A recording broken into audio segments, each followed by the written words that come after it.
के इशारों बुलाए गई रे, करके इशारों बुलाए गई रे, बरसाने की छोरी, बरसाने की छोरी, करके इशारों बुलाए गई रे, करके इशारों बुलाए गई रे, हाँ करके इशारों बुलाए गई रे, करके इशारों बुलाए गई रे, बरसाने की छोरी, राधा गोरी गोरी, बरसाने की छोरी, राधा गोरी गोरी, जो काना मेरा नाम न जाने, जो काना मेरा नाम न जाने, जो काना मेरा नाम न जाने,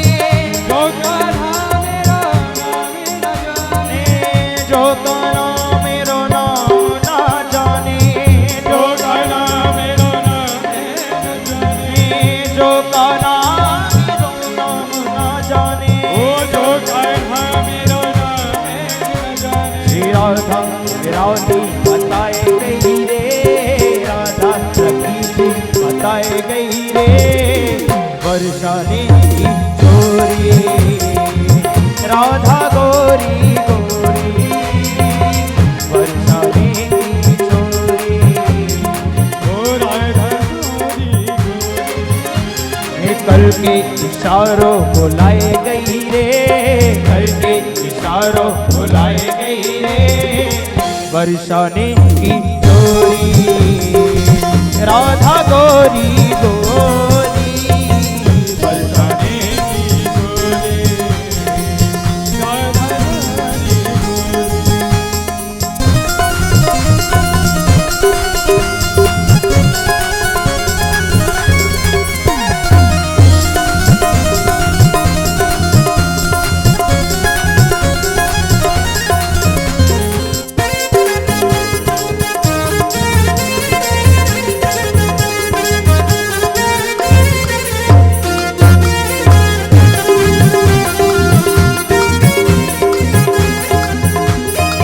जो काना मेरो गाँव न जाने, जो काना मेरो न जाने, जो काना मेरो गाँव न जाने, जो काना मेरो गाँव न जाने, जो काना मेरो गाँव न जाने, जो काना मेरो गाँव न जाने, ऊंचो बरसानो बताए गई रे, ऊंचो बरसानो बताए गई रे, कौन?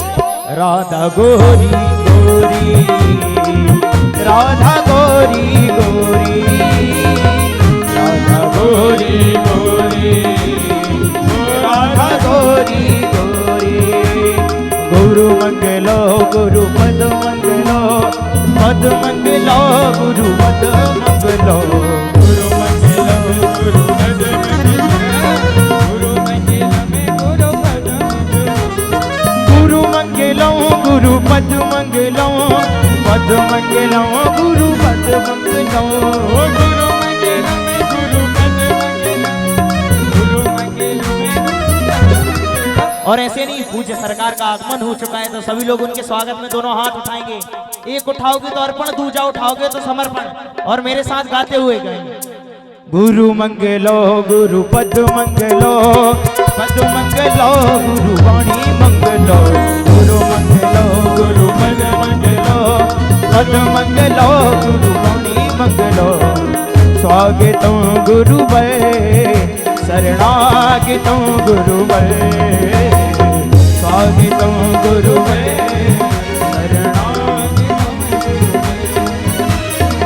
स्वागतों सुस्वागतों शरणागतों गुरु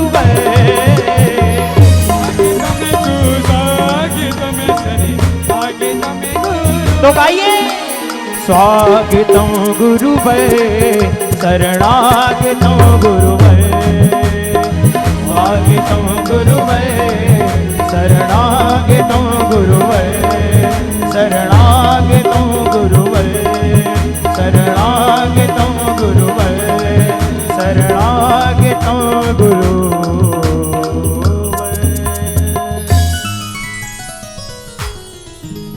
श्री ब्रह्मेश्वर धाम की, श्री बालाजी सरकार की, अनंत बलवंत श्री हनुमान जी लाल महाराज की जय जय श्री राम।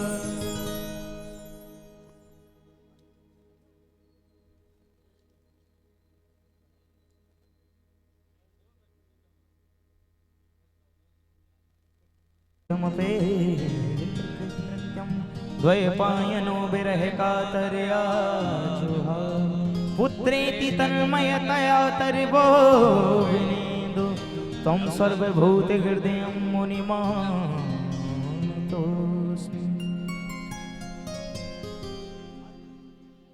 हरि ओम ओम चंद्रमा मनसो जात चक्षो सूर्यो अजायत सोत्रात्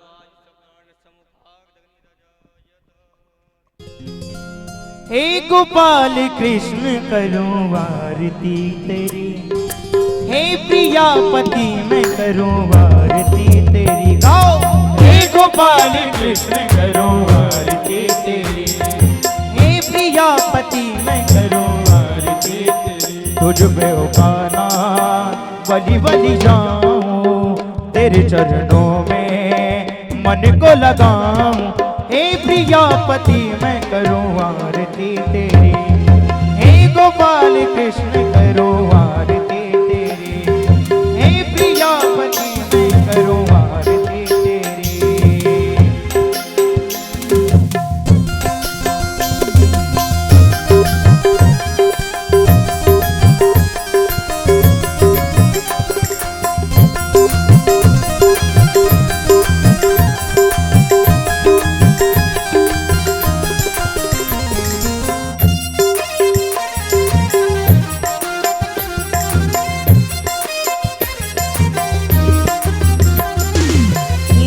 माटी का तन है तेरा, मन और प्राण भी तेरे।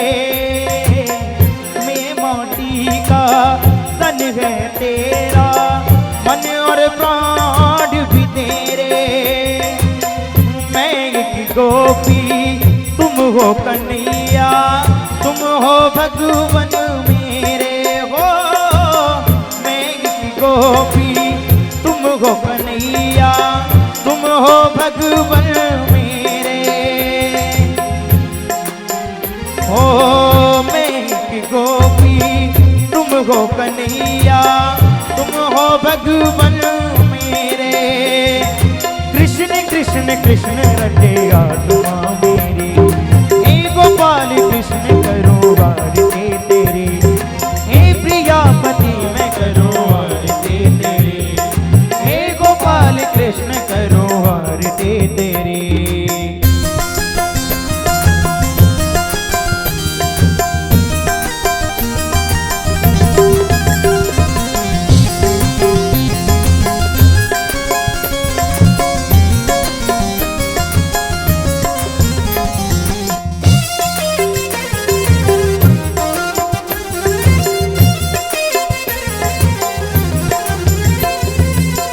आना तेरा रूप है अनुपम, मन को हल्का जाए। आना तेरा रूप है अनुपम, मन को हल्का जाए। मन ये चाहे हर पल अखियाँ तेरा ही गुण गाए हो।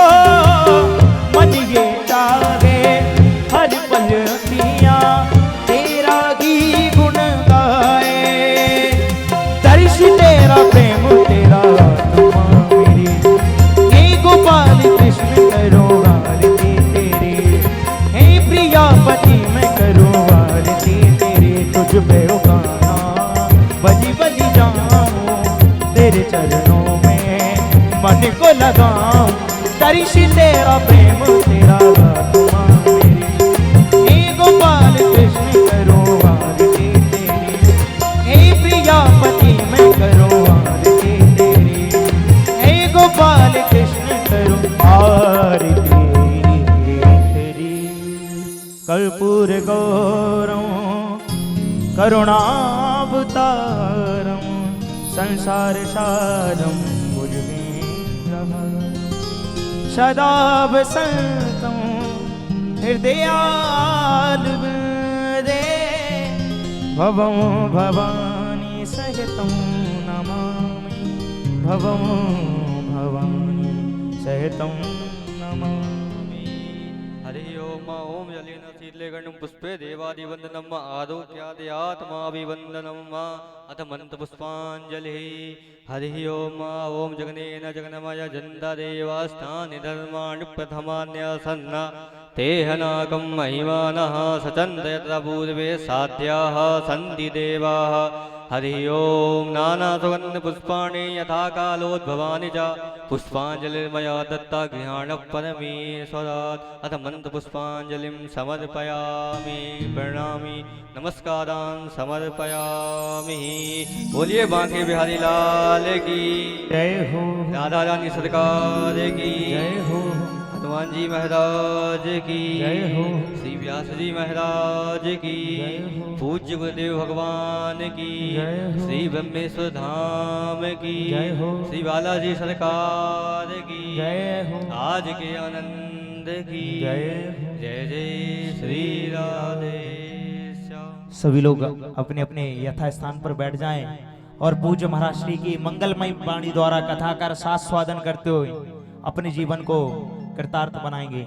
एक बार प्रेम से बोलेंगे बोले बालाजी सरकार की श्री राधे। ब्रह्मेश्वर धाम की बालाजी महाराज की पंडोखर धाम की परम पूज्य हाथीवान महाराज की। कल प्रथम दिवस की पावन बेला में हम सभी ने भागवत की महिमा को समझा। आज द्वितीय दिवस की पावन बेला में पूज्य गुरुदेव भगवान के मुखारविंद से रसमयी कथा का यशस्वादन करेंगे। अब चलते हैं कथा की ओर। पूज्य महाराज श्री से निवेदन है कि भक्तों को अपना आशीर्वाद प्रदान करें। पूज्य महाराज श्री। श्री राधे श्री राधे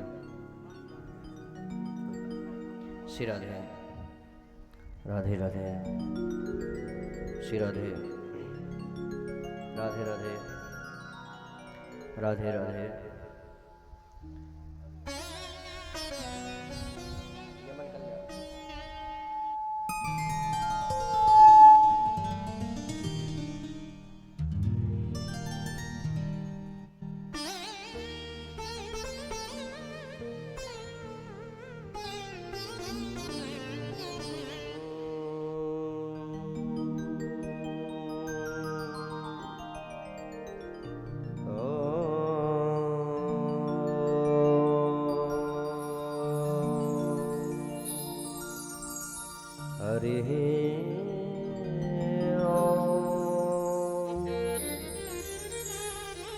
हरि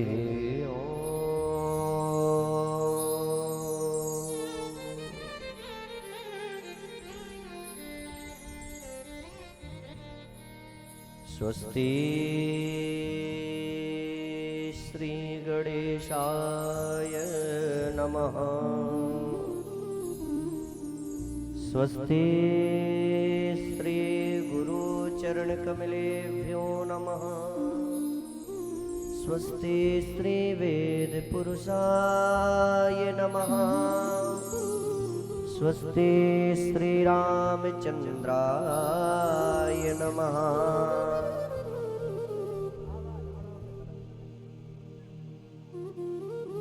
वक्रतुंड महाकाय सूर्यकोटि समप्रभा निर्विघ्नं कुरु मे देव सर्वकार्येषु सर्वदा। ध्येयं च योगे मतुलसी विद्या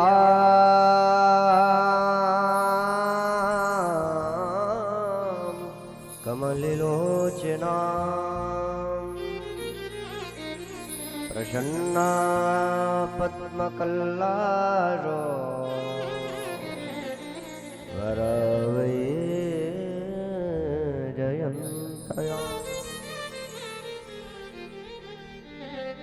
ध्येयं सदा परिवभग्नमभीष्टिदोऽहम्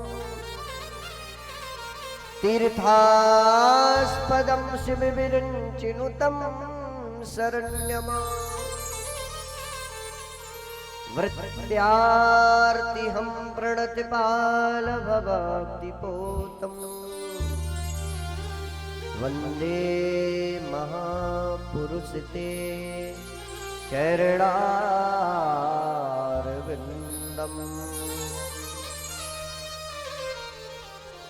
वंशी विभूषितकरा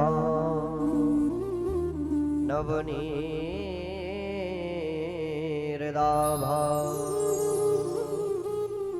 पीताम्बराधरुणबिम्बफलाधरोष्टा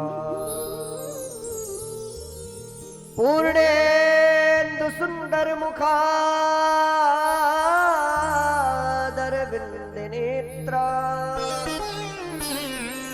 कृष्णात् परं किमपि तत्त्वमहं न जाने कृष्णात् परं किमपि तत्त्वमहं न जाने। जय जय श्री राधारमण जय जय नवल किशोर जय गोपी चित चोर प्रभु जय जय माखन चोर राधे मेरी बात है पिता मेरे घनश्याम इन दोनों के श्री चरणों में मेरा बारंबार प्रणाम।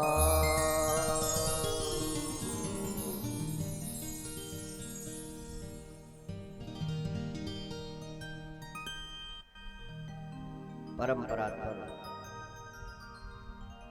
अकारण करुणालय भक्त वांछात कल्पतरु विनिंदक सुभग पीतांबरधारी श्री बांके बिहारी लाल की बांग में प्रति स्वरूपा श्रीमद् भागवत महापुराण जिसका निधिध्यासन करते ही जीव के सारे पापों का शोधन हो जाता है। ऐसे गोविंद के पाद पद्मों में हम सब लोग मिलकर के कोटि कोटि प्रणाम करते हैं।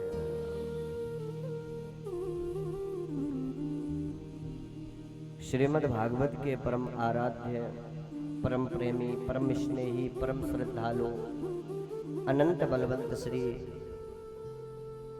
हनुमंत लाल जी महाराज के चरणों में हम कोटि कोटि प्रणाम करते हैं। कथा पंडाल में उपस्थित हमारे विद्वज्जन कथा पंडाल में उपस्थित मंच पर मंचासील गंधर्व कलाकार पूज्य आचार्य जी महाराज कथा पंडाल में उपस्थित हमारी माताएं बहनें भाई बंधु सभी को बाबा की पंक्ति के साथ कहेंगे। सिय राम मैं सब जग जानी करहु प्रणाम जोर जोग पानी।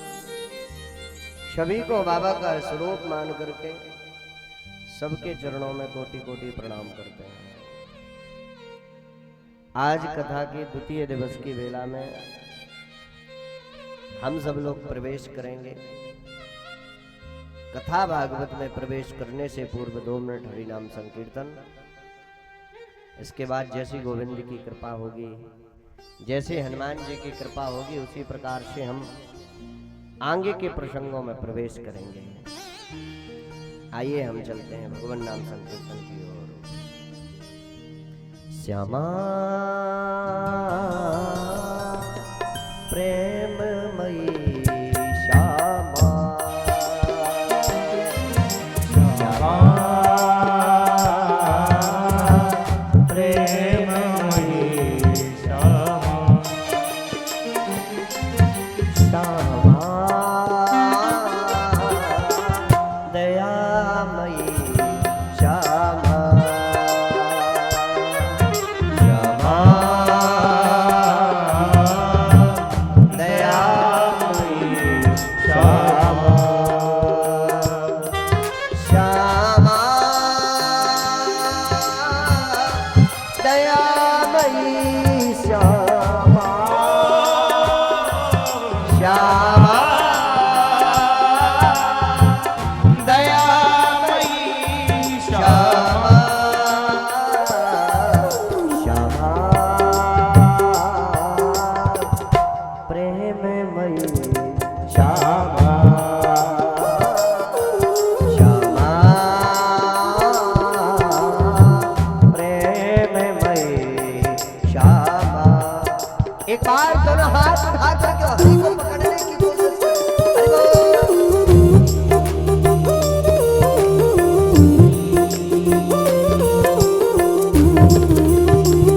श्री भाग्य बिहारी लाल की जय हो।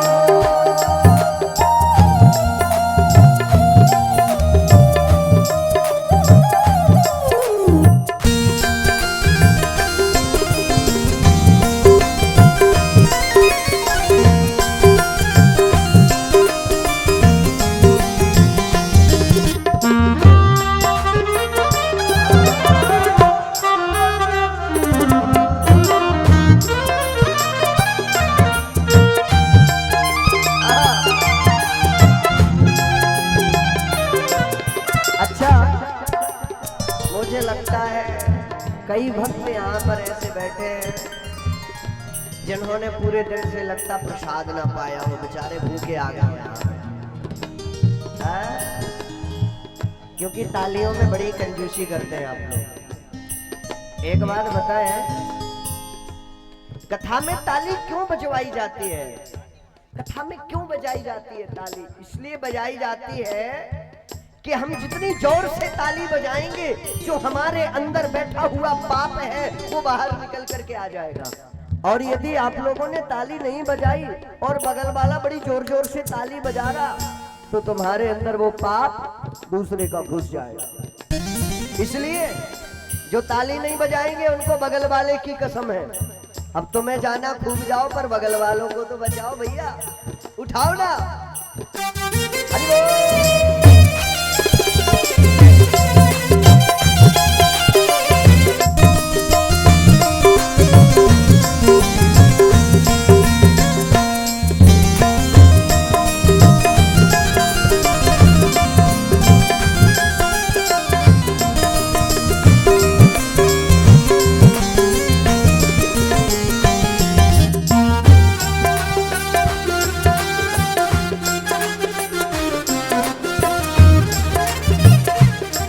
श्यामा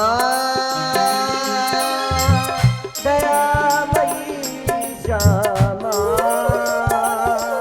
श्यामा दयामयी श्यामा ओ श्यामा दयामयी श्यामा श्यामा दयामयी श्यामा श्यामा प्रेममयी श्यामा श्यामा दयामयी श्यामा श्यामा प्रेममयी श्यामा। एक बात बताए ना, अरे आपके चेहरों पर मुस्कान होना चाहिए, क्योंकि आप लोग कोई शोक संवेदना थोड़ी कर रहे हैं। अरे आप लोग भागवत कथा को श्रवण कर रहे हैं। हाँ? प्रत्येक भक्त के चेहरे पर मुस्कान होना चाहिए। जिस प्रकार से कमल खिलता ना, फिर उसको देखो कितना प्यारा लगता है, इसी प्रकार से आपका चेहरा खिलखिलाता होना चाहिए प्रत्येक भक्त के। क्यों? ठाकुर जी ना तो कभी नाप करके देते हैं और ना तौल करके देते हैं, और जब भी हनुमान देते हैं तो दिल खोल करके देते हैं। आहा!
श्यामा श्यामा श्यामा श्यामा दयामयी श्यामा ओ कृपामयी श्यामा दयामयी श्यामा ओ कृपामयी श्यामा श्यामा दयामयी श्यामा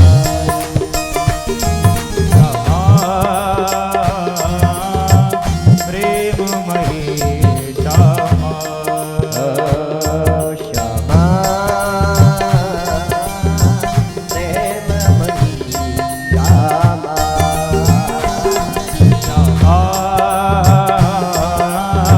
प्रेममयी श्यामा श्यामा दयामयी श्यामा श्यामा दयामयी श्यामा श्यामा कृपामयी श्यामा श्यामा दयामयी श्यामा।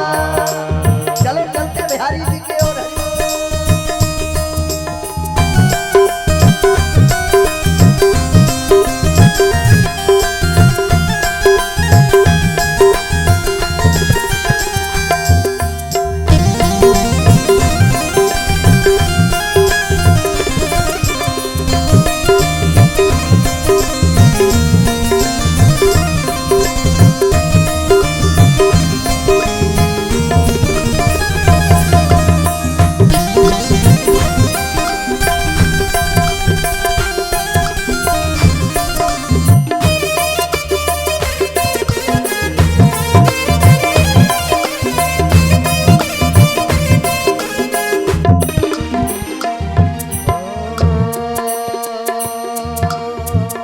दयामयी श्यामा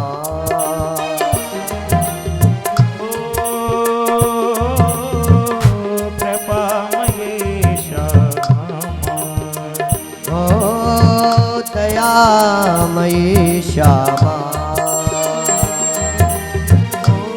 प्रेममयी श्यामा ओ श्यामा प्रेममयी श्यामा श्यामा प्रेममयी श्यामा ओ दयामयी श्यामा दयामयी श्यामा कृपामयी श्यामा दयामयी श्यामा कृपामयी श्यामा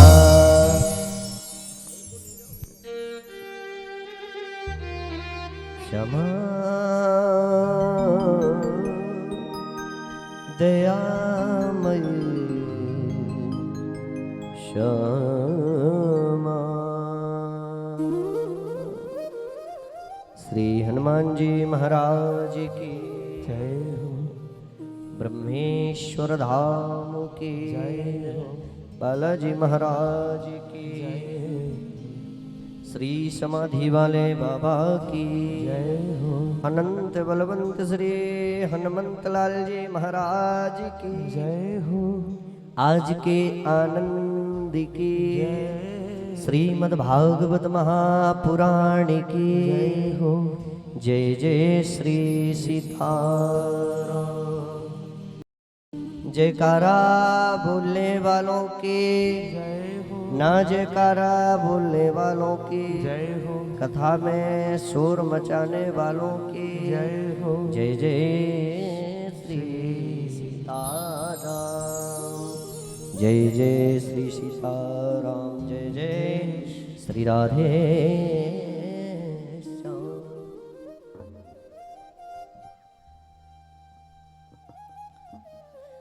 आज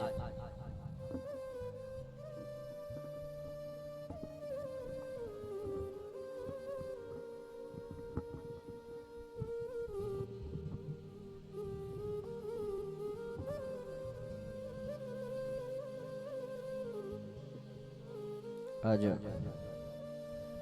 द्वितीय दिवस की बेला में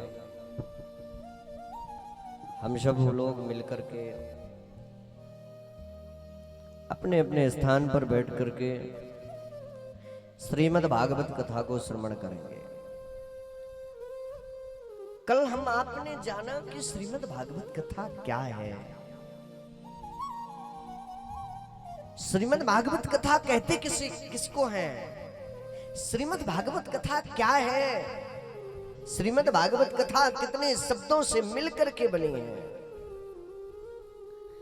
आज हम आप चर्चा करेंगे श्रीमद् भागवत कथा कराने से फल क्या मिलता है। श्रीमद् भागवत कथा को क्यों कराते हैं लोग? तो मेरी सभी माताएं बहनों से एवं भाइयों से निवेदन है,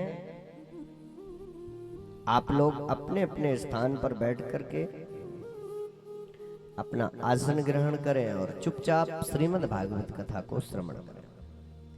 जिसको भी मोबाइल चलाना हो, जिसको भी बातचीत करना हो तो कथा पंडाल के बाहर करें, ताकि जो आपके पास में बैठे हुए श्रोता हैं उनको डिस्टर्ब ना हो। और अगर मैं किसी को मोबाइल चलाते हुए और कथा में व्यंग्यता फैलाते हुए देख लिया तो मैं टोक दूंगा मंच से। आप कथा पंडाल के बाहर ही जिसको भी जो बातचीत करना हो आप कर सकते हैं, अपितु जिसको बैठना हो बड़े प्रेम पूर्वक श्रीमद् भागवत कथा को श्रवण करें। श्रीमद् भागवत कथा ये एक ऐसी कथा है कि यदि आपने अपने जीवन में उतार लिया, अपने जीवन में इसको श्रवण कर दी, तो आपका जीवन ना बदल जाए तो आप मुझको बताना, आपका जीवन श्रीमद् भागवत कथा सुनने से ही बदलेगा प्यारे। क्यों? क्योंकि श्री रामचरितमानस में स्पष्ट लिखा हुआ, बिनु सत्संग विवेक न होई, राम कृपा बिनु सुलभ न सोई। बिना सत्संग के कभी विवेक जागृत नहीं हो सकता। अरे कोई कितना भी बड़ा भारी हम पढ़ाई लिखाई करने के बाद हम डिग्रियों को प्राप्त कर लें, लेकिन जब तक विवेक का जो अंदर का आपका शूर है वो जागेगा नहीं, तब तक आपको साधु आनंद नहीं आएगा। ये मैं नहीं, ये श्रीमद् भागवत कथा कह रही है। ये श्रीमद् भागवत कथा कह रही है इस बात को, मैं नहीं कह रहा हूं। कोई पढ़ लिख करके कितना भी विद्वान हो जाए, यदि उसके पास विवेक का सूर जागृत नहीं होगा तो फिर वो काम का नहीं है वो व्यक्ति।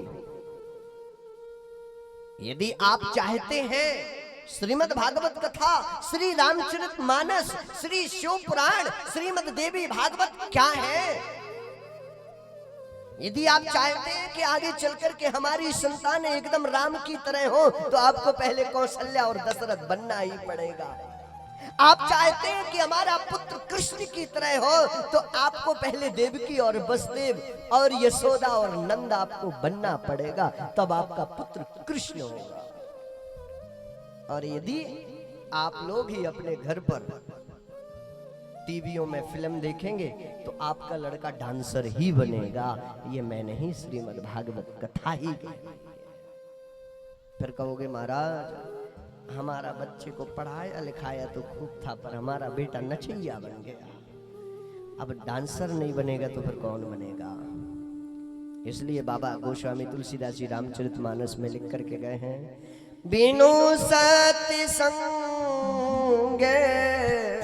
विवेक न होई, बिनु सत्संग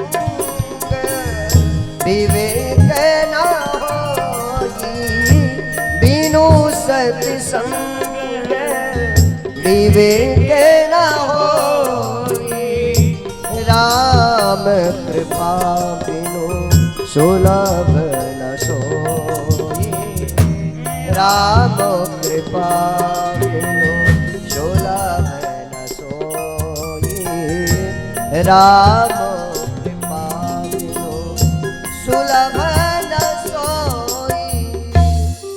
बिना सत्संग के कभी विवेक जागृत होने वाला नहीं है। हनुमान जी महाराज एक जगत के ऐसे कल्याणकारी, ऐसे महापुरुष रहे, ऐसे परमपिता परमेश्वर में उनकी गिनती आती रही। बचपन से ही, बालकाल से ही विद्या ग्रहण करने की आदत पड़ी थी हनुमान जी को। एक बात बताएं, हनुमान जी ने हमको कोई शिक्षा दी हो ना दी हो, पर सामाजिक समरसता एक सूत्र में बांधने का काम किया है। एक सूत्र में हनुमान जी ने पूरे विश्व को बांध दिया। अंगद, नल, नील, विभीषण, एक सूत्र में हनुमान जी ने बांधा। और हम आप अपने पिता के भी सूत्र में नहीं बंध पाते हैं, परमात्मा के तो छोड़ो। लेकिन धन्य है हनुमान जी महाराज ने कोई भी काम किया तो अपने इष्ट को लेकर के, अपने राम जी राघव को प्रणाम करते हुए अपने इष्ट को हृदय में रख करके कोई भी बड़ा भारी काम किया करते थे हनुमान जी, तो अपने इष्ट को लेकर के। लेकिन धन्य है परमात्मा, तो आज हम भी श्रीमद् भागवत कथा को यदि आगे चलना है तो अपने इष्ट श्री कृष्ण को हृदय में रखते हुए श्रीमद् भागवत कथा में प्रवेश करेंगे कि सच्चिदानंद रूपाय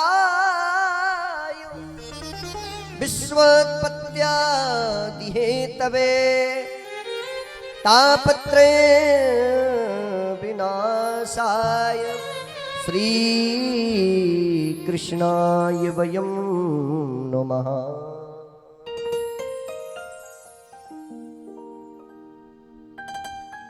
ऐसे भगवान के श्री चरणों में हम कोटि कोटि प्रणाम करते हैं। कल तक हमने श्रीमद् भागवत कथा को श्रवण किया और प्रथम श्लोक की व्याख्या को हम लोगों ने ग्रहण किया है, और आज भी हम आप श्रीमद् भागवत कथा को अच्छे तरीके से ग्रहण करेंगे। ऐसा नहीं कि इस कान से सुनो और इस कान से आप उड़ाते जाओ। तो जीवन में लोकल मूर्ति मत बनना, जीवन में बनना है तो सबसे महंगी मूर्ति बनना। एक कोई सोनी जी थे। अब वो सोनी जी ऐसे थे कि उनके पास दो सोने की मूर्तियां थी। सोनी जी थे, उनके पास दो सोने की मूर्तियां थी और दोनों का वजन था एकदम 100-100 ग्राम।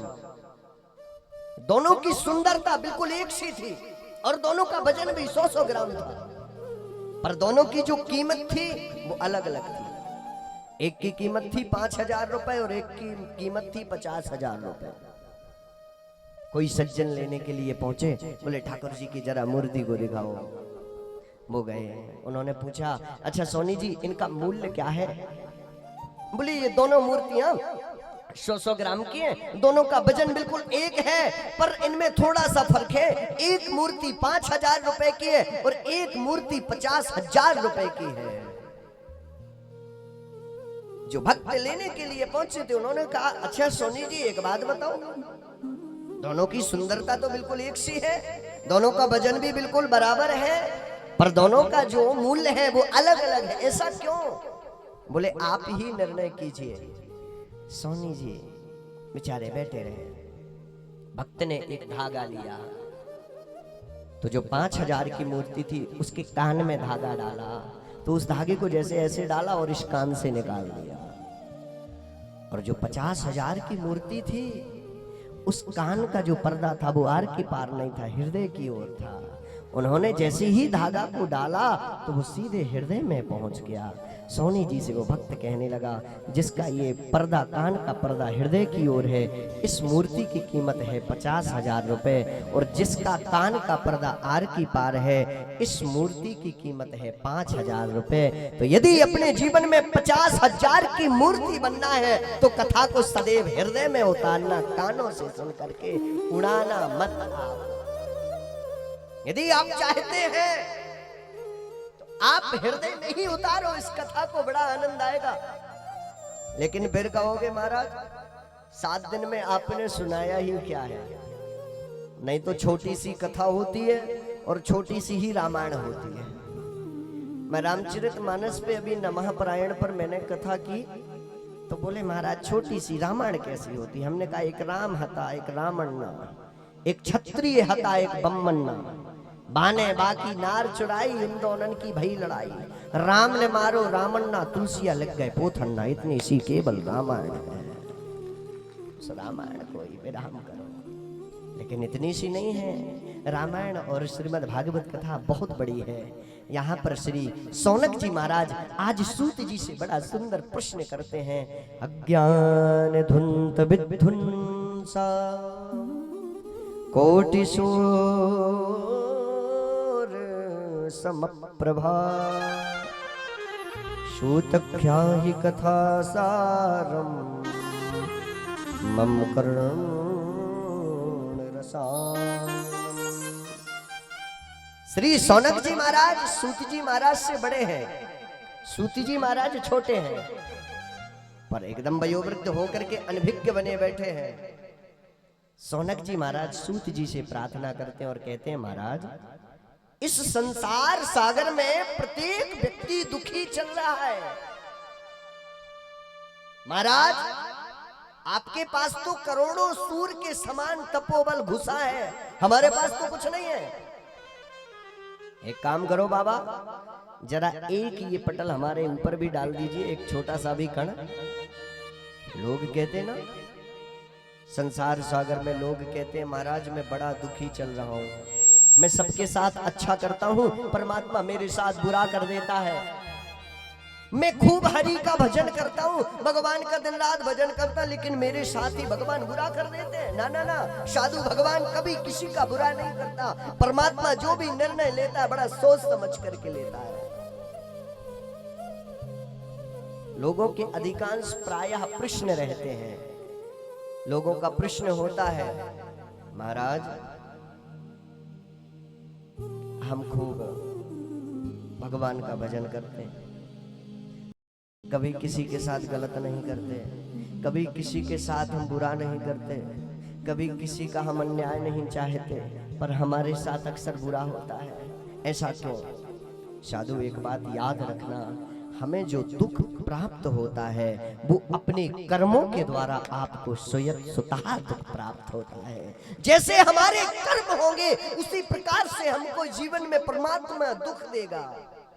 अगर आप अपने खेत पर गेहूं का बीज डालोगे तो तुमको गेहूं ही प्राप्त होगा, और यदि तुम कांटा बो दोगे तो तुमको बबूल का ही पेड़ लगा लगाया मिलेगा। अरे आजकल के जो नए लड़के यहाँ पर मेरी कथा को श्रवण कर रहे हैं, अगर आप अपने माता पिता को गाली दोगे आगे चलकर के, तुम्हारा लड़का अगर मुंह में लात ना मारे तो गारंटी मेरी है।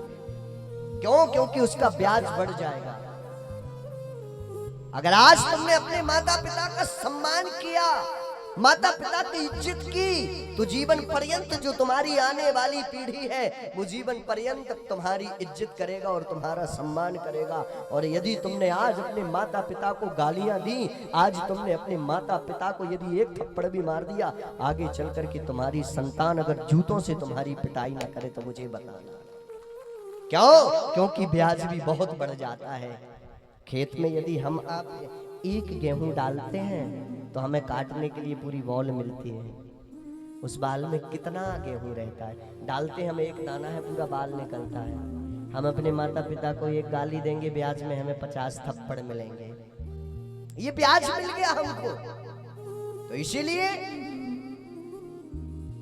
मेरे कहने का अभिप्राय है कि सदैव अपने से बड़ों का सम्मान करो।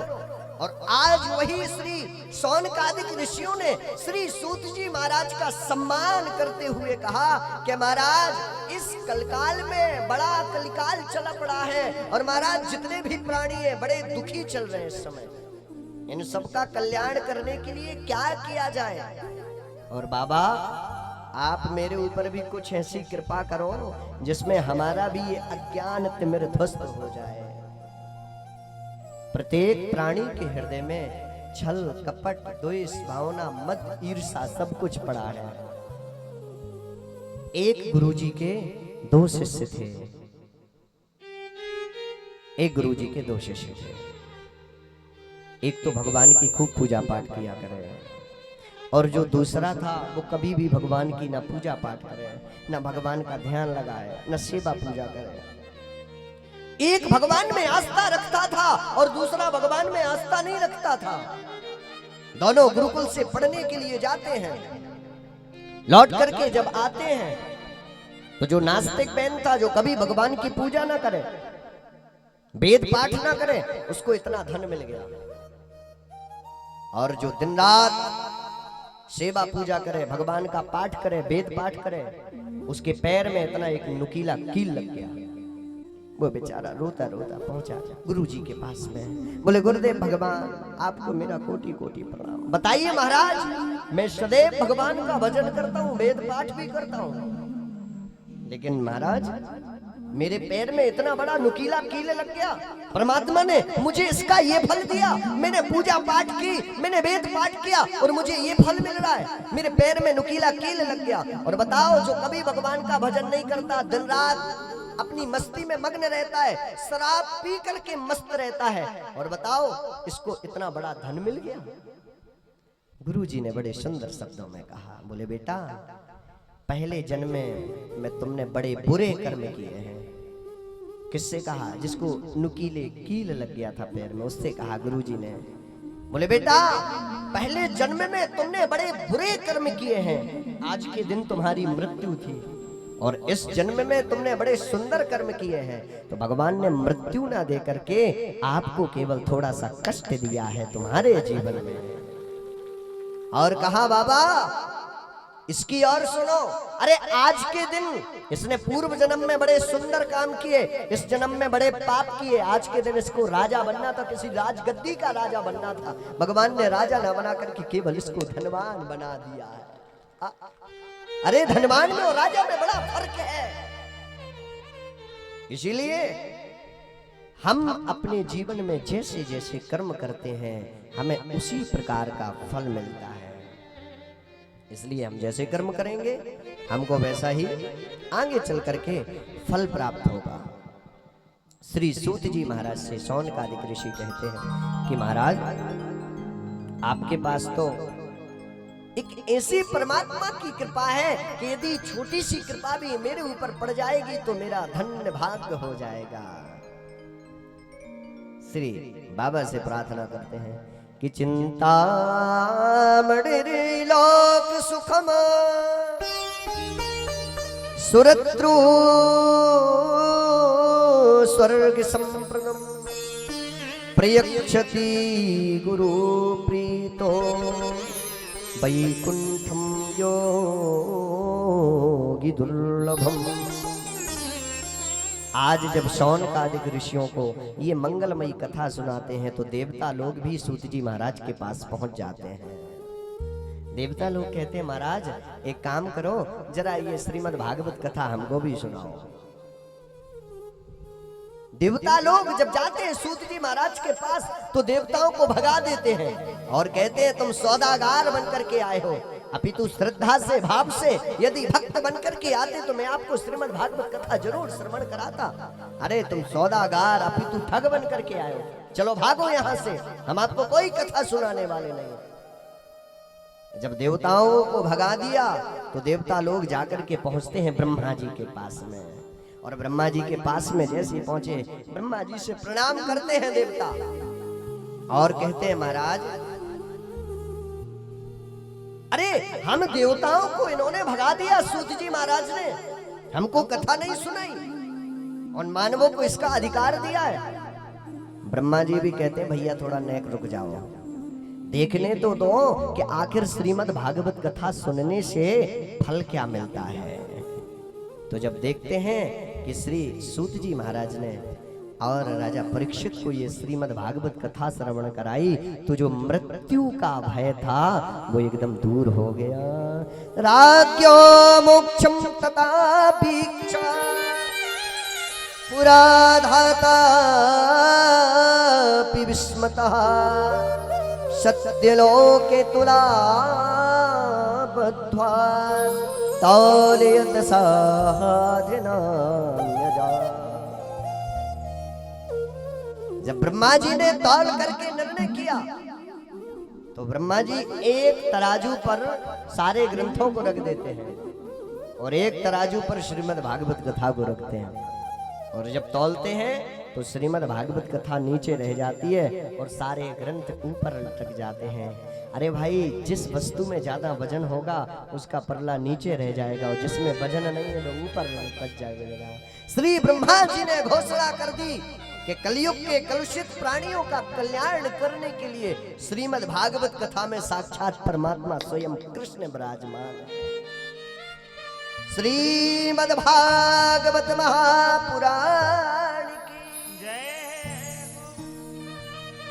लघुन्यानि जातानि गौरवेण इदं महद तदा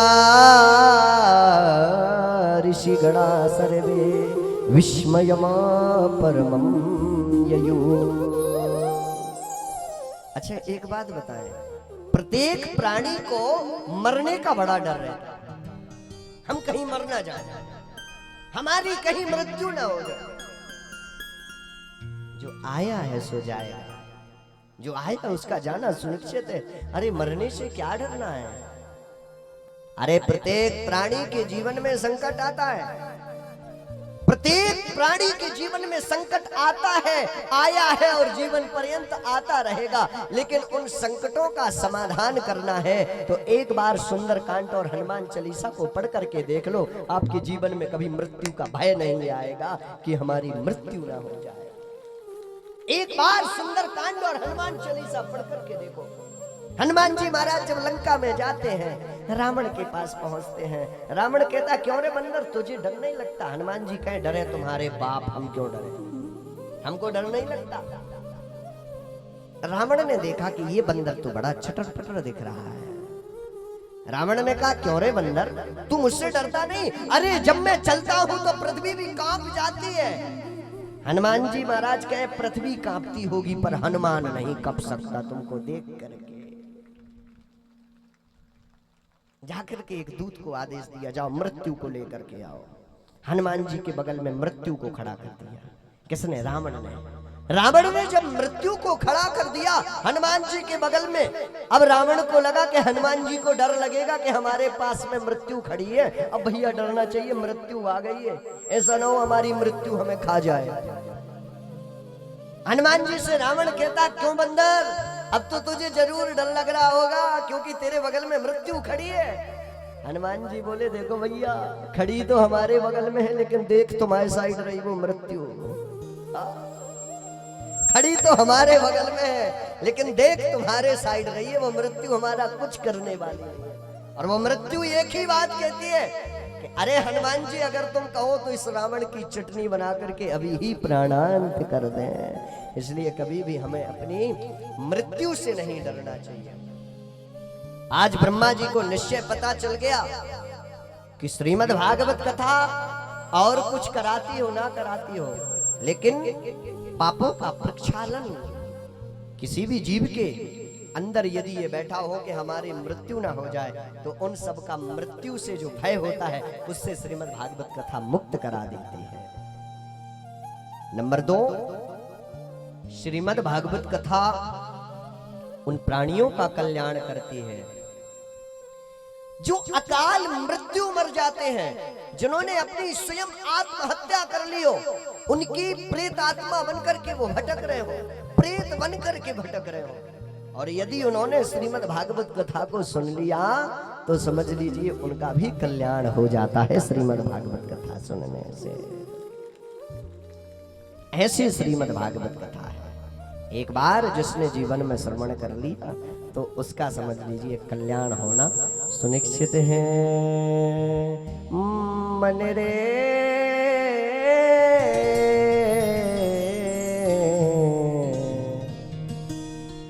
कृष्ण नाम कह लीजे, वाके बिहारी कह लीजे। मन रे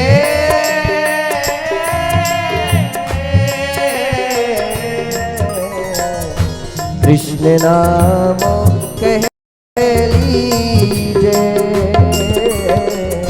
वाके बिहारी कह लीजे।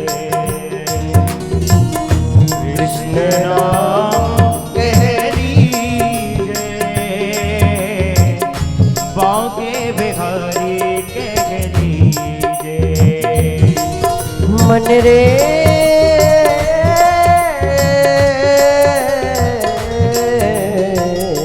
कृष्ण नाम कह लीजिए, बांके बिहारी कह मन रे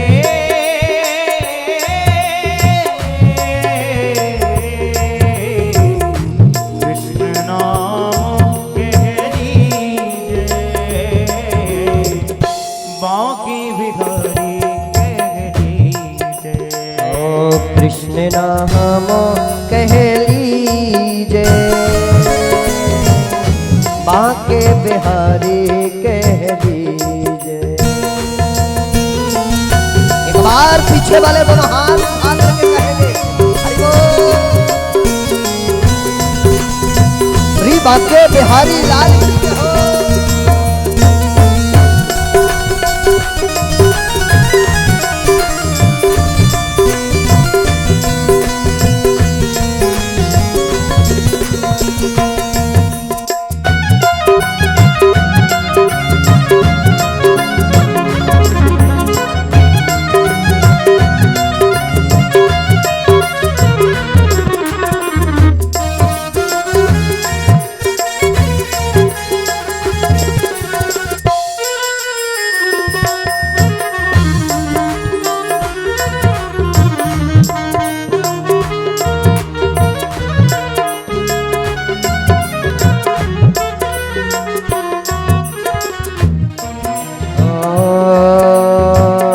कृष्ण नाम रस बहो जहात है, और वृंदावन कीजिए। कृष्ण नाम रस बहो जात है, और वृंदावन कीजिए। सूरदास हरि शरण ताकी, सूरदास हरि शरण ताकिए, फिर क्यों फिरता कीजे, फिर तो फिरता कीजिए। मन रे ओ कृष्ण नाम कह लीजिए, बांके बिहारी कह लीजिए। ओ मन रे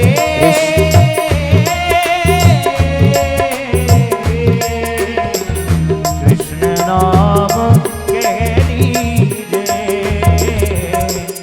बांके बिहारी कह लीजिए। ओ कृष्ण नाम कह लीजिए, बांके बिहारी कह लीजिए। कृष्ण नाम कह लीजिए, बांके बिहारी। अरे आप लोग तो ताली बजाने में बड़ी कंजूसी करते हैं, हमें तो लगता था कि मऊ वाले बड़े प्यारे हैं। हमें क्या पता था कि तालियां भी ये लोग बड़ी मुश्किल में बजाते हैं। आ? अरे इतने बड़े सौभाग्य की बात है, ऐसा अवसर कभी नहीं मिलता है। पीछे वाले, अरे आप लोग वीआईपी में बैठे हो क्या? उठाओ ना। हरि बोल।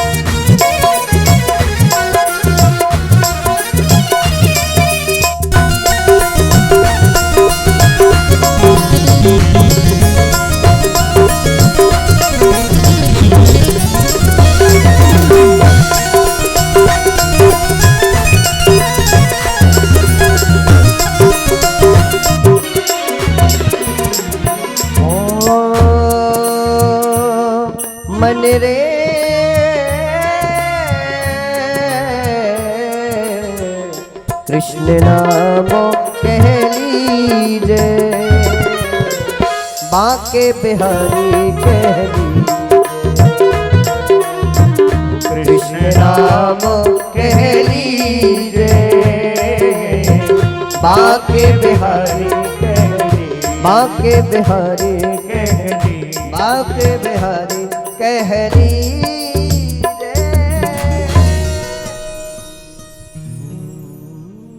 मन रे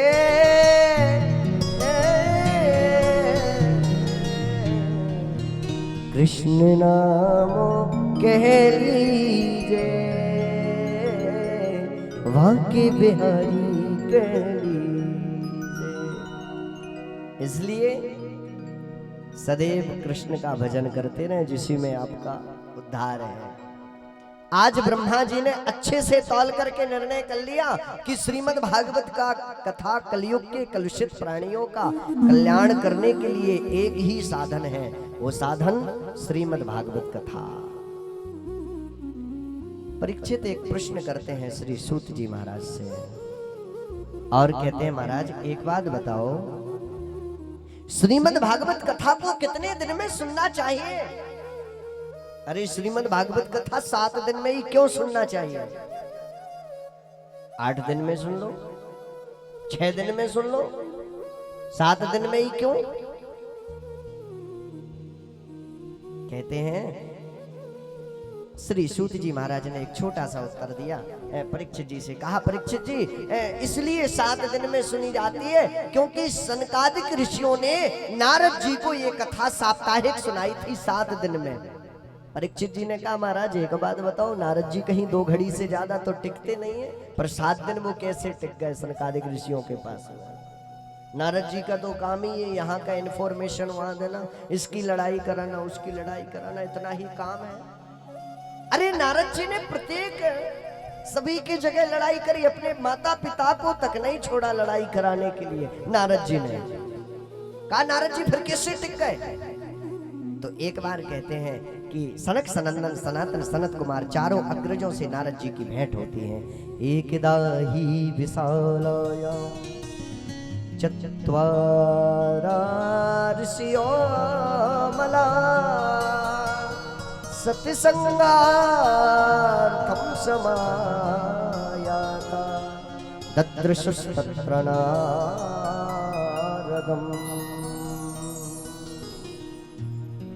नारद जी महाराज की सनक सनंदन सनातन सनत कुमार चारों अग्रजों से भेंट होती है। नारद जी महाराज चारों भाइयों को प्रणाम करते हैं। सनक सनंदन सनातन सनत कुमार चारों अग्रज नारद जी को भी प्रणाम करते हैं। कहा, महाराज आप आज कैसे निकल पड़े इतने दूर तक? कहा, महाराज पूछो मत, आज तो मैं एक छोटा सा काम लेकर के निकला, लेकिन मुझे तो लगता था कि वो छोटा है, आज वो बहुत बड़ा बन गया।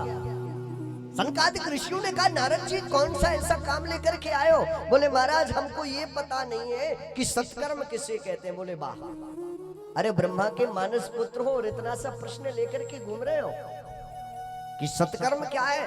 सत्कर्म आपको पता नहीं सत्कर्म क्या होता है? बोले, ना ना ना महाराज, मुझे सत्कर्म का पता नहीं, सत्कर्म आप ही बताओ। बोले, सत्कर्म? सत्कर्म केवल श्रीमद् भागवत कथा है। बोले, महाराज सत्कर्म श्रीमद् भागवत कथा है? श्रीमद् भागवत कथा का अर्थ तो गीता में है, तो फिर वो कैसे श्रीमद् भागवत कथा? क्या सत्कर्म श्रीमद् भागवत कथा बस है, गीता सत्कर्म नहीं है? बोले, नारद जी इसीलिए तो कहते हैं कि पढ़ लिख करके डिग्रियां बिल्कुल प्राप्त करो, लेकिन जब तक विवेक का सूर जागृत नहीं होगा तब तक वो आनंद नहीं आ सकता है। कोई आम का मीठा फल खाने वाला व्यक्ति कहे कि जब आम का इतना मीठा फल है तो जिस आम को जिसने जन्म दिया वो कितना मीठा नहीं होगा, और कहीं वो आम को छोड़ करके पेड़ को चबाने लग जाए तो क्या उसको माधुर रस मिलेगा? नहीं मिलेगा, उसको केवल वो आम के फल में ही माधुर रस मिलेगा। इसी प्रकार से भागवत कथा सत्कर्म है तो गीता में उसका अर्थ भले ही है, पर सत्कर्म श्रीमद् भागवत कथा ही है, श्रीमद् भागवत कथा ही है। नारद जी को एक बार लगा, नारद जी ने सोचा कि मेरे मन को कहीं शांति नहीं मिल रही, तो क्या करना चाहिए? तो नारद जी महाराज जाते हैं पुष्करम चा प्रयागम चा काशी गोदावरी तथा हरि क्षेत्र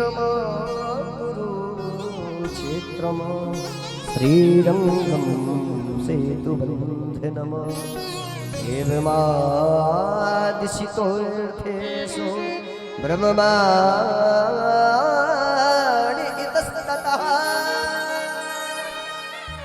नारद जी महाराज सभी जगह जाते हैं। नारद जी महाराज देखते हैं कि मेरे मन को कहीं शांति नहीं मिलती। अब मैं किसी भी साधु की आलोचना नहीं कर रहा हूं। पहले जितना साधु व्रत होता था वो उतना ही महान माना जाता था, लेकिन आजकल जितना साधु व्रत होता है वो महान नहीं होता है। आजकल तो साधुओं को भी परिभाषाएं बदल चुकी हैं। साधुओं की परिभाषाएं इतनी प्यारी बदली हैं।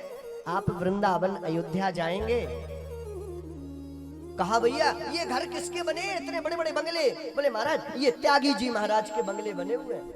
अरे भैया नाम त्यागी जी और बड़े बड़े बंगले, चलो ठीक है त्यागी जी को छोड़ो। बोले भैया ये बच्चे किसके घूम रहे हैं? बोले महाराज ये ब्रह्मचारी जी महाराज के बच्चे हैं। ब्रह्मचारी जी, चलो ब्रह्मचारी जी को छोड़ो। बोले भैया बगल से बड़ा शोर आ रहा है। बोले महाराज हमारे यहाँ भी कुछ दिन पहले प्रयागराज से मौनी बाबा आए हैं, उनके आश्रम से शोर आ रहा है। अरे बरसे बरसे क्रमत जाता, जो जो वर्ष बीतता चला जाता है त्यों त्यों साधुओं में भी परिवर्तन आ रहा है। अरे राम राम राम। चलो नारद जी महाराज ने सोचा कोई बात नहीं, जरा गृहस्थों के यहाँ पर भी देख लिया जाए। साधुओं के यहाँ आनंद नहीं आता तो चलते हैं गृहस्थों के यहाँ। पर वो घर गृहस्थी वालों के यहाँ भी क्या देखते हैं? बोले तभी तक माता पिता की सेवा की जाती है जब तक भाई जी को गोदरेज की चाबी न मिल जाए। और ज्यों ही गोदरेज की चाबी मिली कि माता पिता का स्थान तो तीर्थ स्थल पर डाल दिया जाता है। माता पिता की तभी तक सेवा की जाती है जब तक भाई साहब के नाम रजिस्ट्री ना हो जाए पूरी जमीन की। और ज्यों ही रजिस्ट्री होती है कि उनको सीधे घर से निकाल दिया जाता है। जब ये सब देखा तो नारद जी महाराज पहुंचते हैं श्री धाम वृंदावन। बोलो वृंदावन धाम की जय हो। अच्छा कितने लोग वृंदावन जाना चाहते हैं? वो तो कल वाली ही मुझे बात याद आ गई। एक बार मैं ऐसी कथा सुना रहा था दिल्ली के पास में, और दिल्ली के पास में कथा सुना रहा था। मैंने कहा भैया वृंदावन कितने लोग जाना चाहते मेरे साथ? सब लोगों ने हाथ खड़ा कर दिया। एक भाई साहब मेरे सामने बैठे, उन्होंने नहीं किया। मैंने कहा भाई साहब तुमको वृंदावन धाम नहीं जाना? बोले महाराज जाना तो था, घरवाली ने कहा था कथा सुन के सीधे घर आना, कहीं जाना मत। जाना तो था पर महाराज क्या करें, बड़ा डर लगता है, इसलिए हमारी श्रीमती जी ने मना कर दिया था। इसलिए भैया आप लोग तो जाना चाहते ना, तो उठाओ ना और एक बार बांके बिहारी से कहना। क्या? एक बार बिहारी जी के चरणों में प्रणाम करना और कहना कोई जाए जो वृंदावन मेरा पैगाम में ले जाना। कहना मुरली वाले से मुझे तुम कब बुलाओगे। कहना मुरली वाले से मुझे तुम कब बुलाओगे। पड़े हैं जाल माया के मुझे तुम कब छुड़ाओ। कोई जाए जो वृंदावन मेरा पैगाम मिले जाना। एक बार कहना बिहारी जी को प्रणाम करके कि मेरा भी पैगाम, मेरा भी प्रणाम आपके चरणों में है। नारद जी महाराज जैसे ही वृंदावन पहुंचते हैं और वृंदावन में पहुंचते ही एक देखते हैं कि एक स्त्री बैठी हुई है। नारद जी ने देखा कि एक स्त्री बैठी है और अश्रुपात कर रही है, वो स्त्री रो रही है। नारद जी ने कहा क्या किया जाए, संत हृदय नवनीत समाना, संतों का हृदय बड़ा कोमल होता है, बड़ा दयालु होता है। नारद जी ने सोचा आखिर चलना चाहिए उस स्त्री के पास में कि आखिर बेचारी कौन है। नारद जी ने कहा ना ना ना ना, माताओं का काम रहता है एक क्षण में हंसना, एक क्षण में रोना। ऐसा ना हो कहीं ये मुझसे माता कह दे ए बाबा तुम कहाँ चले जा रहे हो, अरे माताओं का समुदाय है, चलो भगो यहाँ से, तो हमारा अपमान हो जाएगा। नारद जी महाराज चल देते हैं तो वो देवी आवाज लगाती है कि भो भो साधु चढ़म तिष्ठा वंचिता मपीना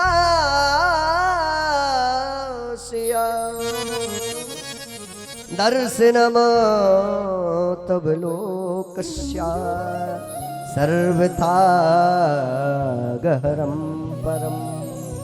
अरे साधु, अरे महाराज आप कहाँ जा रहे हो, आइए आइए आइए महाराज। जब देवी जी ने इतना संबोधन किया तो नारद जी महाराज भक्ति मैया के पास पहुंच गए। और भक्ति मैया के पास जैसे ही नारद जी पहुंचते हैं कि नारद जी महाराज प्रणाम करते हैं, वो देवी अपना परिचय देती है और कहती है महाराज मेरा नाम भक्ति है और ये जो दो बुड्ढे पड़े हैं ये मेरे दोनों बच्चे हैं, एक का नाम ज्ञान और एक का नाम वैराग्य है। और महाराज मैं जन जगह जगह यत्र यत्र सभी जगह गई, मेरा सभी जगह बड़ा सम्मान हुआ, जनमानस में मेरा बड़ा सम्मान हुआ। कुछ पापियों ने मुझे खंडित किया, पर महाराज जैसे मैं वृंदावन आई, वृंदावन में आते ही मैं तो नव यौवन हो गई और ये जो मेरे बच्चे हैं वो दोनों बुढ़े हो गए। और महाराज यदि यही मेरी हालत रही तो मैं वृंदावन धाम को भी छोड़ करके चली जाऊंगी। नारद जी कहते हैं माँ आप वृंदावन छोड़ करके ना जाइए। क्यों? क्योंकि आज माँ भक्ति वृंदावन में निवास की है। कहा माँ यदि तुम वृंदावन से चली गई तो जो कलिकाल कुछ समय बाद आता वो अभी आ जाता, इसलिए माँ तुम वृंदावन में निवास करो, आज भी तुम्हारा वृंदावन में बड़ा सम्मान है।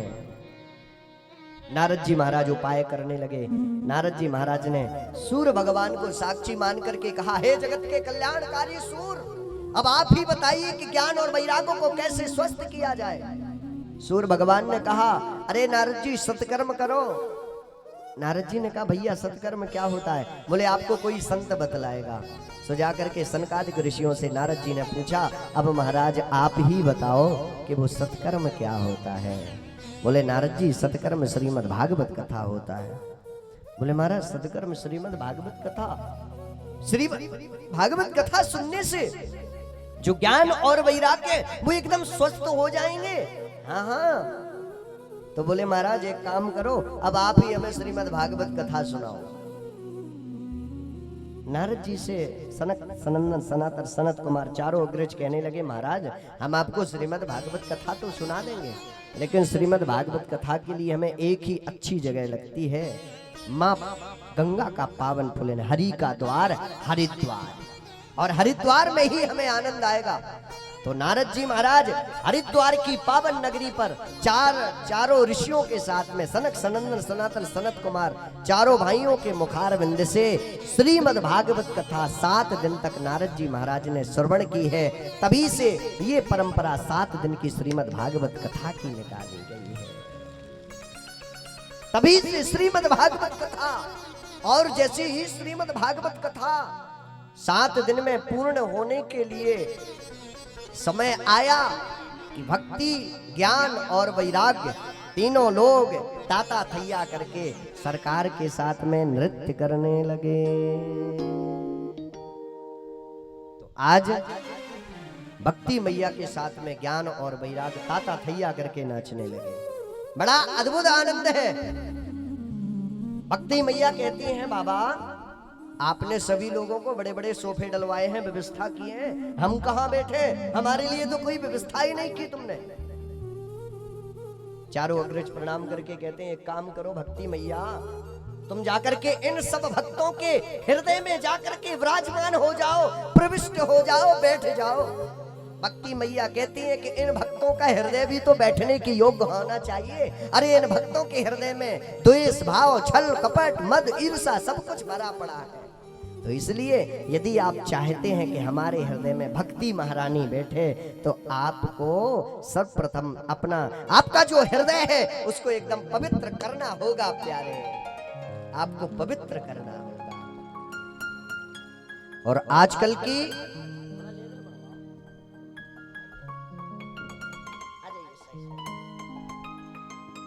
की प्रायिकता क्या है? आजकल की प्रायिकता तो ये है, हमारे घर में लाइट नहीं है, मैं कोई दिक्कत नहीं, लेकिन पड़ोसी के घर में भी नहीं होनी चाहिए। इतनी द्वेष भाव, छल कपट चलता रहता है। अरे राम राम राम राम राम राम, नहीं नहीं नहीं, ना होना चाहिए। अरे यदि इतना द्वेष भाव तुम दूसरों के प्रति यदि जलन ईर्ष्या रखोगे, दूसरों के लिए गड्ढा खोदोगे, ठाकुर जी उसी गड्ढे में तुमको ही गिराएंगे।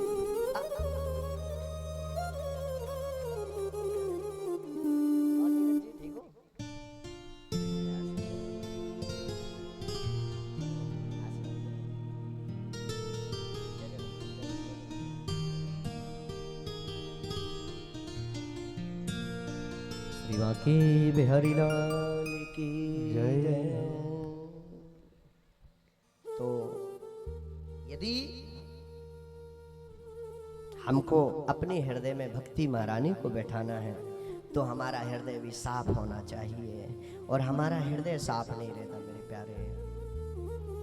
जिस भक्त का हृदय साफ होता है उसके हृदय में प्रविष्ट हो जाती है। जिस दिन तुमको जीव को देख करके दया आने लगे, उस दिन सोचना कि हमारे हृदय में भगवान बैठ चुके हैं। जिस दिन तुम्हारे हृदय में भगवान बैठ जाएगा, जीव को देख करके आपको दया आएगी, भक्त को देख करके तुम्हारे हृदय में दया आने लगेगी। और यदि तुम्हारे हृदय में दया नहीं है तो समझ लीजिए तुम्हारे हृदय में परमात्मा भी नहीं है, तुम्हारे हृदय में भगवान नहीं है। और यदि भगवान होता तो तुम्हारे हृदय में दया भी होती। अब दया कैसे हो? भगवान से मांगते भी इतना है, 10 रुपए का दूध चढ़ाएंगे भगवान को, 10 रुपए का ले जाएंगे एक गिलास में, एक गिलास में दूध लिया और भगवान भोलेनाथ जी के पास गए। हे भगवान, हमारे लड़का की नौकरी लग जाए, बिटिया का विवाह हो जाए, गाड़ी भी लग जाए, प्लाट डला है छतरपुर में, बढ़िया सा मकान भी बन जाए, और दूध चढ़ा रहे हैं मात्र 10 रुपए का भगवान को। और खर्रात हमारे हैं भगवान को 1 करोड़ का। यदि आप भगवान को 1 करोड़ का पर्चा थमा रहे हैं तो पहले परमात्मा के लिए भी कुछ करो, तब भगवान तुम्हारा 1 करोड़ का पर्चा स्वीकार करेंगे। साधु अब जाकर के मंदिरों में तो जाएंगे, तन मन धन प्रभु सब कुछ है तेरा। हा? माताएं जाएंगी भगवान की आरती उतारेंगी, तन मन धन प्रभु सब कुछ है तेरा, तेरा तुझको अर्पण क्या लागे मेरा, प्रभु क्या लागे मेरा। पंडित जी ने पूछा, माता जी पूजा हो गई? हाँ महाराज पूजा तो हो गई, पर क्या करें हमारा मन नहीं लगा। अभी परमात्मा से कह रही हैं कि तन मन धन, तन भी आपका, मन भी आपका और धन भी आपका। और तुरंत जवाब क्या देते, महाराज पूजा तो हो गई पर मेरा मन नहीं लगा। और आजकल तो प्रायिकता ये कि भगवान का है क्या, है तो सब तुम्हारा, सब मेरा है। भगवान से जाकर के लोग अब तो केवल अपनी परिभाषाएं बदलने लगे और कहते हैं तन मन धन प्रभु सब कुछ है मेरा, प्रभु बगल वाले का भी है मेरा, अरे मेरा मुझको दे दो क्या लागे तेरा, प्रभु क्या लागे तेरा। अरे तुम्हारा है क्या? और एक साइड अरे भगवान सब कुछ आपका है, आपने ही दिया महाराज, सब कुछ आपका ही है। भगवान से लॉकडाउन में खूब पूजा की, जय हो महाराज, जय हनुमान ज्ञान गुण सागर जय कपीश लोग महाराज, सब कुछ आपका ही है, सब हम आपके महाराज। इस कलिकाल को जल्दी से निकालो। और कोई दुकानदार आ गया दुकान में 120 रुपए का राशि 150 में बेच दिया। बोले महाराज सब आपका है, सब आपका है महाराज, हमारा क्या है इस जीवन में। अरे राम राम राम राम। यदि परमात्मा को समर्पण करना है तो राजा बलि की तरह करो कि राजा बलि ने 2 चरण में अपने धन को नपवा दिया और तीसरा चरण कहा सरकार मेरे ऊपर रख दीजिए और इस धनवान को भी आप नाप दीजिएगा। तो बाबा से कहेंगे एक बात हमें सरकार से जरूर कहना चाहिए। क्या? ओ अब सौंप दिया इस जीवन का, अब सौंप दिया इस जीवन का, सब भार तुम्हारे हाथों में। अब सौंप दिया इस जीवन का, सब सौंप दिया इस जीवन का, सब भार तुम्हारे हाथों में। अब सौंप दिया इस जीवन का, सब भार तुम्हारे हाथों में। है जीत तुम्हारे हाथों में, है जीत तुम्हारे हाथों में, है हार तुम्हारे हाथों में। अब सौंप दिया इस जीवन का, सब हार तुम्हारे हाथों में। एक बार पीछे वाले दोनों हाथ उठा करके रहे श्री बांके बिहारी लाल की जय हो।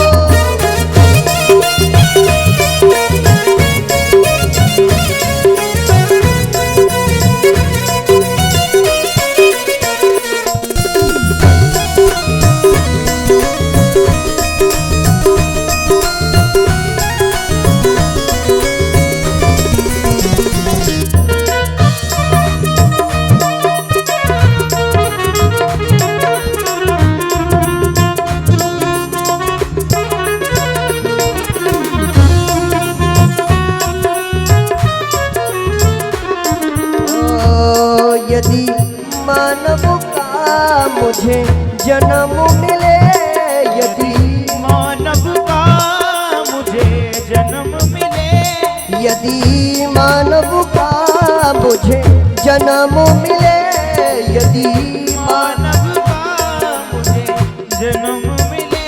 अरे यदि मानव का मुझे जन्म मिले परमात्मा, तो मुझे क्या करना चाहिए? भगवान से कहना चाहिए महाराज आपने मुझे मानव का जन्म दिया। अरे भगवान कभी जीव को यदि मानव का जन्म देता है तो 84 लाख योनि के बाद भगवान मानव का शरीर देता है। हो सकता है आज भगवान ने आपको 2 पैर वालों के यहाँ जन्म दिया, अगले जन्म में 4 पैर वालों के यहाँ भी दे सकता है, और अगले जन्म में आपको 6 पैर वालों के यहाँ भी भगवान पटक सकता है, इसकी भी कोई गारंटी नहीं। इसलिए यदि 2 पैर वालों के यहाँ जन्म दिया तो उठा लो पीछे वाले हाथ। हरि बोल।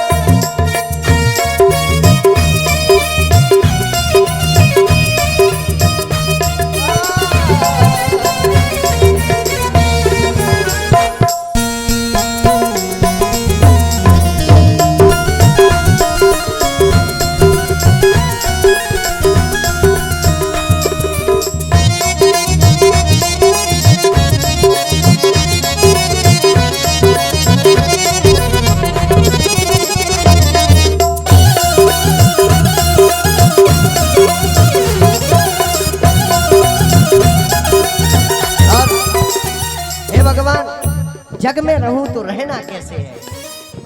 साधक का भाव है, जो जग में रहूं तो ऐसे रहूं, जो जग में रहूं तो ऐसे रहूं, जैसे जल में कमल का फूल रहे, जैसे जल में कमल का फूल रहे। जो जग में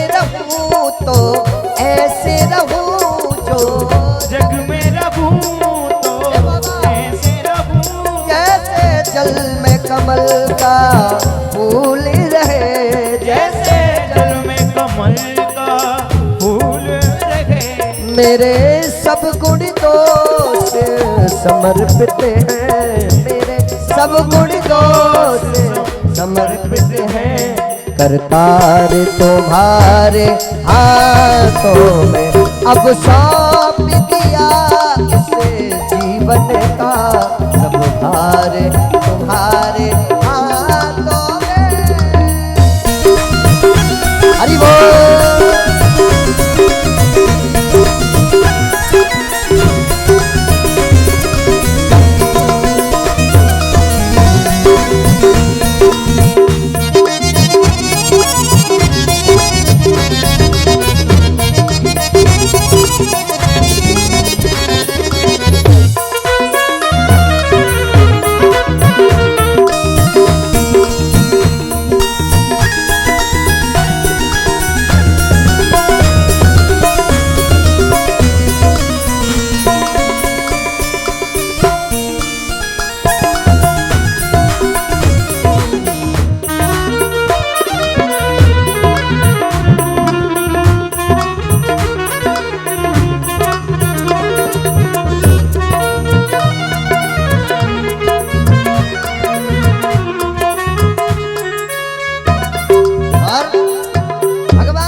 कोई भेद नहीं, हम में आप में कोई भेद नहीं है।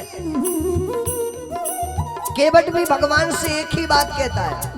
जब भगवान को गंगा पार कराता है तो भगवान अपनी मुद्री देते हैं, जानकी जी से लेकर के। जानकी जी मुद्री देती, भगवान मुद्री देने लगता केवट से, कहता महाराज हम में आप में क्या भेद है, हम एक ही जाति के हैं, एक ही हमारा बिजनेस है। लक्ष्मण जी कहते हैं देखो अभी तो कह रहे थे हम एक ही जाति के, बिजनेस भी एक है। इसकी कथा हम आगे लेंगे, लेकिन अभी इस भजन की पंक्ति से क्या कहेंगे। भक्त कहता है भगवान से महाराज हम में आप में कोई भेद नहीं, एक छोटा सा भेद है।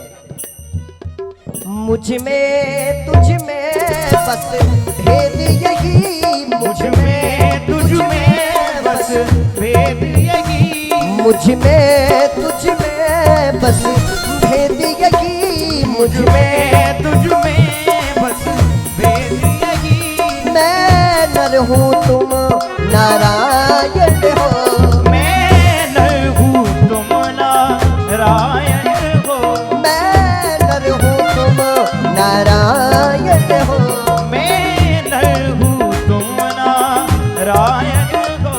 मैं हूँ संसार के हाथों में, मैं हूँ संसार के हाथों में, संसार तुम्हारे हाथों में। अब सौंप दिया से जीवन का सब भार तुम्हारे हाथों में। अब सौंप दिया से जीवन का सब भार तुम्हारे हाथों। पीछे वाले हमें लगता 150 दिन से प्रसाद नहीं पाया, बेचारे उपास ही बैठे हैं। अरे बजाओ ना ताली, अरे दोनों हाथों को उठाते हुए हरि बोल।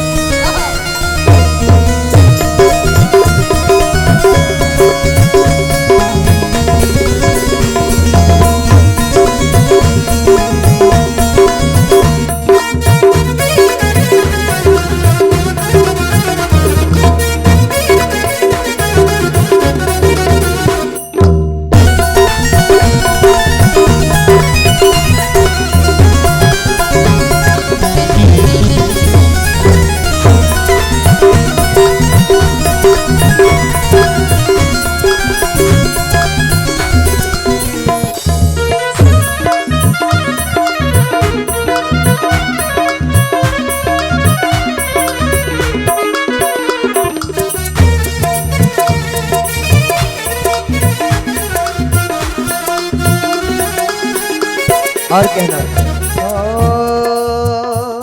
अब सौंप दिया इस जीवन का, अब सौंप दिया इस जीवन का सब भार तुम्हारे हाथों में।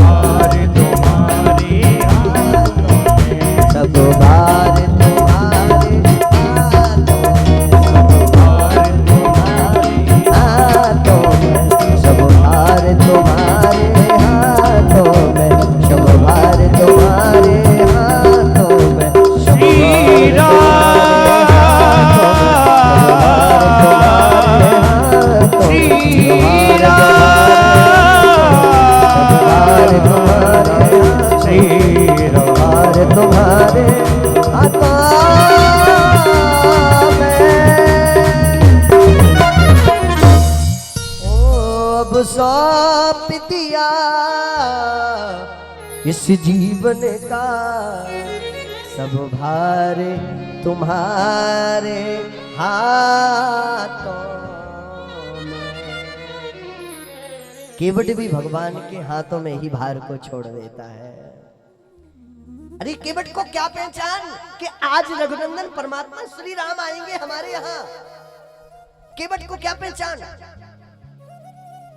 भक्तों को भगवान की पहचान कैसे करना चाहिए? भगवान जब जाते हैं केवट को पता होता है कि ये तो साक्षात परमात्मा है। भगवान कहते हैं केवट भैया जरा यहाँ आओ, मुझे गंगा पार कराओ। केवट कहता महाराज हमने सुना है आपके चरणों में वो प्रताप है कि पत्थर भी नारी बन जाती है, और कहीं ये हमारी नाव नारी बन गई तो ये घरवाली को नहीं संभाल पाते, दो को कैसे संभालेंगे। इसलिए सरकार सबसे पहले हम आपके चरण धोएंगे, चरणों का प्रक्षालन करेंगे।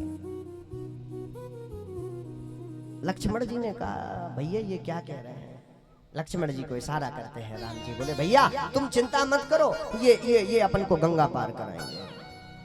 केवट कहता है देखो महाराज मेरी कोई गर्जना नहीं है, गर्जना आपकी है, क्योंकि पार आपको जाना मुझे नहीं। आप मुझसे कहिए कि केवट हमारे चरण धो, और चरण धो करके हमको नाव में बैठाओ, तब हम बैठाएंगे। वो महाराज मुझे चरण किस लिए धोना कि मैंने सुना है कि आपके चरणों में वो प्रताप है कि पत्थर नारी बन जाती है, और कहीं ये हमारी किश्ती नाव भी नारी बन गई तो दिक्कत खड़ी हो जाएगी। इसलिए महाराज एक काम करो, पहले हम आपके चरणों को धोएंगे। राम जी कहते हैं ठीक है